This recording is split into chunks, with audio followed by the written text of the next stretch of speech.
name is Thea Star, aka Empress T of Empress Royal Publishing, where everything tells a story. Tonight, sadly, is our final night in Annisia's testimony series. Don't worry, we can have her back in the future. Let me know in the comments if you want to see her back. But tonight is the final night, and I'm going to give her some time to introduce herself to those who may not have seen the other 4 episodes. So if you have missed the first 4 episodes, oh my God, you need to go and look at them. But I want to officially introduce myself to those who don't know me tonight. I am Annisia John Baptist from the country of Dominica. And I currently live in St. Lucia, so I call myself a Dom Lucian because I have 2 homes in Dominica. I have 2 homes, one in Dominica and one in St. Lucia. And I'm so happy that you have come on to be part of this journey with me, and I know you will not regret it. All right. So, as you would have heard in the introduction, tonight we are going to be speaking about pornography and masturbation. And we know that's one of those controversial topics that exist in Christendom, but we don't talk about. But tonight we are going to talk about it. So a long time ago, Annisia, hearing about a woman engaged in porn and masturbation, raised a side eye and some gasps. It was supposed to be only men that did it. But here you are bravely sharing your experience. What was your gateway to watching pornography? What was your introduction to this vice? So, my gateway to have been introduced at the time to pornography, because I didn't know anything about pornography. Swear to God, nothing, absolutely nothing. But I remember that time in high school in fourth form, our science teacher gave us a project, and we had to group up in pairs. And I ended up grouping up with a friend of mine who was a pastor's daughter.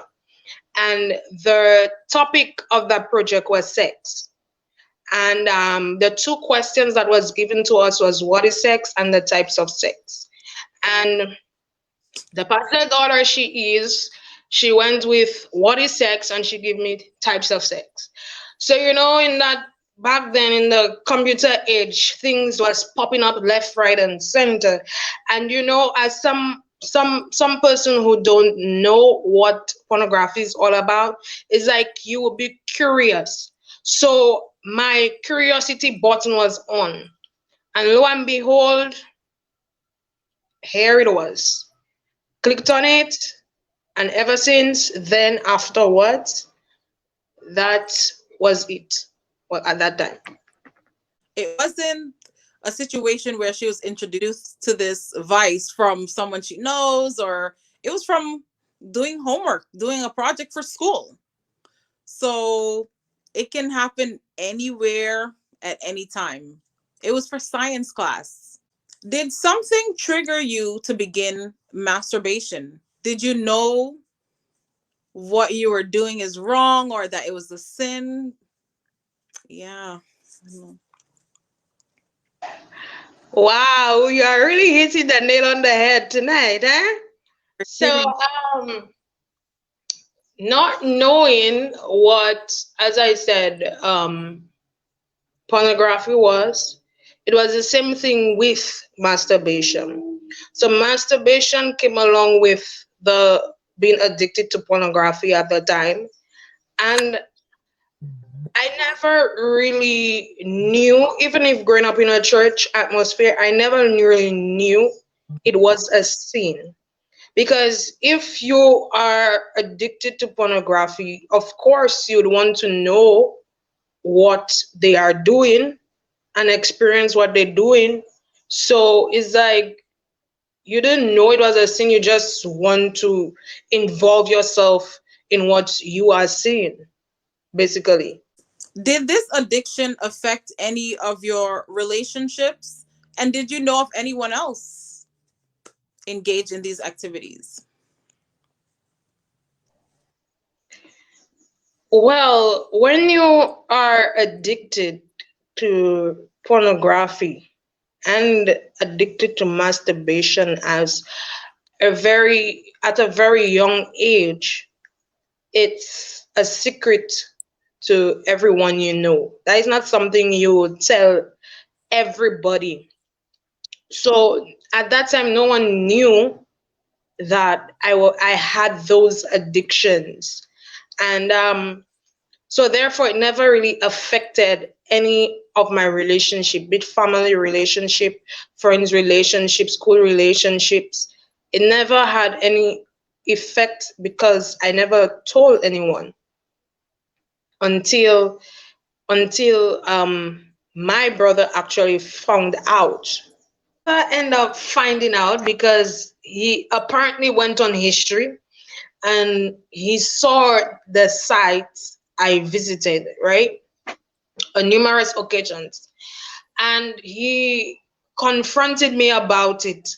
And he never judged me, but he spoke to me about it in the physical aspect and in the spiritual aspect. And I hear him out about it, and I was like, okay, fine. But you know, when you're addicted to something, it would not just leave you automatically like that. So, as curious as I was back then, I learned how to go to history, look up the site, and delete it after every visitation. And he thought that the day he spoke to me was the end of it. By the way, sorry, brother. I'm very sorry. I love you. How did you overcome your was it immediate or was there a process? Well, everything takes time, everything takes a process. And it wasn't an instant stop or an instant halt to that addiction. But it took me a number of months and a number of years to get over the addiction. And what helped me was the word, of course, prayer, and church. When the pastor would have spoken or touched on pornography or masturbation, or in a youth setting when we had panel discussions and so on and so forth. And also in camps, when you go to camps, you have different sessions in camp, and they would touch on those things, and it kind of opened up my mind that I had to um, overcome that addiction. And I start putting things in place to actually give myself a personal, what is that word, rehab from those addictions. Do you think people will look at you different now that they know your story? So all the episodes that would have done and also your book. Do you think that people will look at you different? How is your response? So let me say something. I have reached to a point where I don't care what negativity people have to say about me. That's my life story. I cannot change it. And everything in my story, from being born to 23 years, that is just part one of the book, 23 years, I cannot change that story. I cannot change what happened. But everything happened for a reason. If it did not happen, I would not be here tonight sharing my story, sharing how I overcame those addictions and overcame the numerous of things that I went through for 23 years of my life. and even 26 years of my life. Yes, I'm 26 years of my life. Everything happens for a reason. You learn from everything. So, yes, I was addicted to um, pornography and masturbation. There might be other people or young people or even adults who is addicted to pornography and masturbation, and they might be afraid or fearful to talk about it. But I had the boldness to come here on this media platform to announce to all the world of what I had gone through. And that is part of who I am today.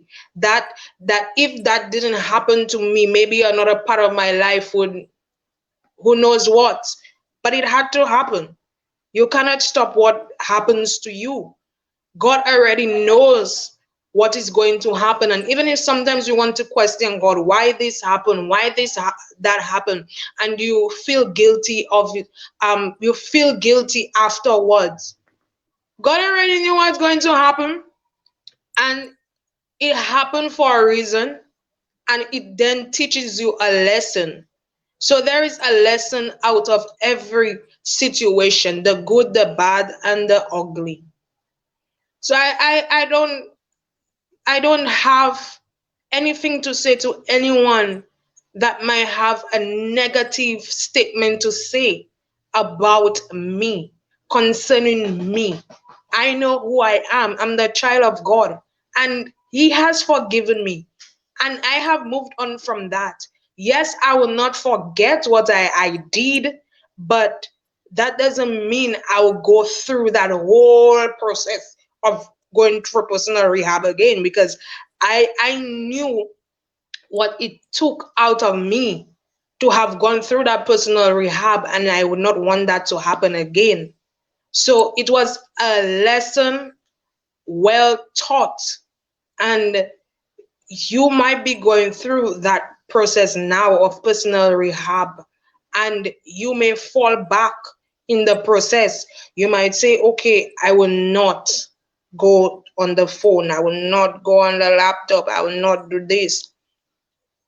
But you are human, and it might happen again, and you might blame yourself.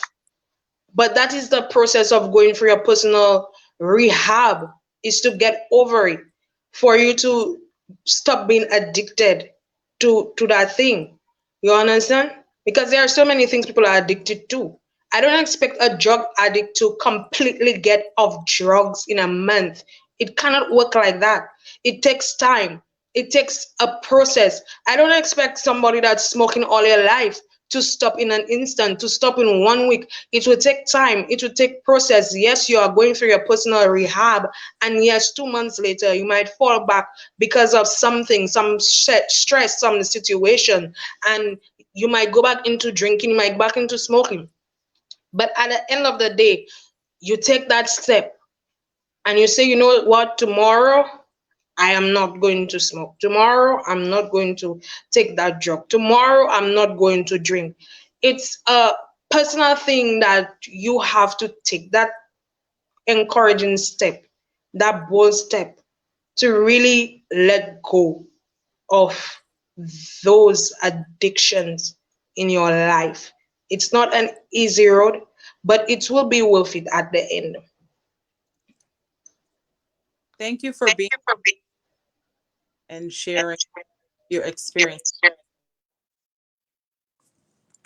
What would you tell someone who's engaged in these acts currently and want to stop? Because those who may not have the experience, they can say things, but that doesn't really help the person. But you having had the experience, what would you tell someone who wants to stop?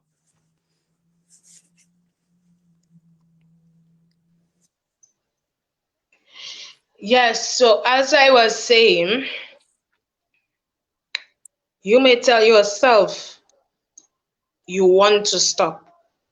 But as I say, actions is always louder than words. It's not just saying it. but is doing it. What are you going to do to stop being addicted to pornography or masturbation? Now, I don't want to sell out anything in the book, Yeah. but when I truly made up my mind to give myself a personal rehab from those what's the word, from those addictions, I had to literally get rid of every form of temptation in my life. I said, okay, I'm not going on the computer for several days. I'm not if I on my social media, but I'm going to how should I put that? I'm going to force myself not to enter that site because pornography leads to masturbation. So therefore, if I don't look, then that will not happen. So I had to force myself to not touch the computer for days. When I'm if I am on the computer and I see something pop up, because back in that day things used to pop up like I don't even know, popcorn, more than it popping today. So I when I see it there, I don't click on it. I don't make my eyes burn. And it's going to be tough. It's going to be a difficult process.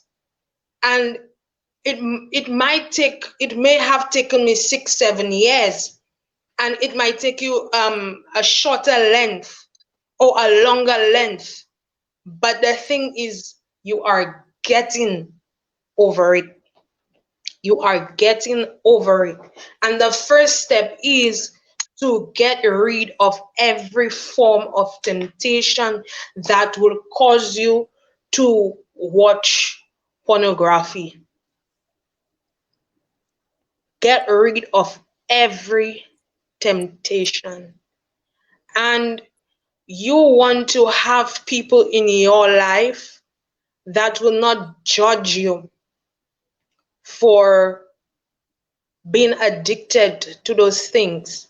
So get someone you can talk to, someone that you could actually trust. That when you come to that person, you tell that person, okay, I'm addicted to that thing, and I really want to get over it. But I know it will take time and process. But can I be willing to trust you that every step I take, I come and tell you, and you help me? And sometimes the greatest thing is to find somebody that has already been through that so they can share their experience and tell you that it's gonna take time, but you will overcome it. Because if I overcome my addiction, anybody else can overcome their addiction. It may not be simple as ABC. You might see me here now and you might say, wow, that was easy for you because look at where you are now. But when I was going through it, even if it was 6 to 7 years, I felt it was like eternity. Like I will never finish go through that personal rehab. Never. And if you are strong minded like me, when you say you're going to do something, you do something. If I say I'm not going there, I am not going there. If I say I don't want to talk to you, I'm not talking to you. That's how strong minded I am. And that is what that took me through my personal rehab, because I am a strong minded person. I say I'm getting rid of it, I'm getting rid of it. Yes, along the way, I fell along the way. 2 months passed, I went back into it. 3 4 months, 5 months, went back into it. Then a whole year passed, and then I went back to it. But the thing is, It only brings pleasure for the moment. What happens after that? Guilt, frustration, and everything else that comes with it. And we have to look at that too. But I encourage you all to give yourself a personal rehab. Find someone you can trust, especially if it's someone that already has been through the process, and it will help you. It will help you. How can families and the church better help people to overcome these addictions? And do you think there's a need for counseling? As we have been saying for the whole week, the church is a hospital. I don't know how we can stress on that again, but we are lacking hospitable people. That's the problem in the house of the Lord. We are lacking hospitable people. And the church can indeed help with it. But then again, the trust aspect. Can you find somebody in the church that you can trust to say, okay, I'm going through that I'm going through that addiction in my life, and you don't want to get judged by it, because these days in church they judge people a lot, and we should not be finding that in the house of the Lord, especially the older folks in the church. They judge the young people a lot. I don't need a judge. I need somebody to tell me that even if I know I sinned and it's not right to do, that you will help me get through the process of my personal rehab. I don't need no judgment. I don't need you to come and tell me, oh, you're sinning and that's not right to do and that's not the way to do that, and have a whole argument with you. I don't need that. I don't need that from you. I need you to counsel me. I need you to be there for me through my process that I'm going through, because it's going to be a long process, a long one that is not going to be easy, and I need your support in the church. That is why some of the scriptures where they say the older women should teach the younger women. Yeah. So I need a that young lady might need a mentor, need a mother in their life, because sometimes because of the relationship they have with their parents at home, they cannot talk to their mother, they cannot talk to your father, and that's not right. That's not right at all. How do you, Annisia, keep yourself disciplined from going down this path again? What do you do to keep yourself disciplined? Now, when I was going through my personal rehab, I turned to pray. I turned to the scripture, of course, but I turned to hobbies, hobbies that I call my therapy. So things like cooking, cleaning, and hanging out with friends. This is what is like, it causes you not to focus on one thing to do those things. For somebody else, it might be different, but that is what that actually helped me to get far away from those addictions. Yep, far away from these addictions. Anything, even sometimes if I'm overwhelmed or stressed, because sometimes people do turn to their addictions when they are overwhelmed and stressed. It used to Yeah. happen to me.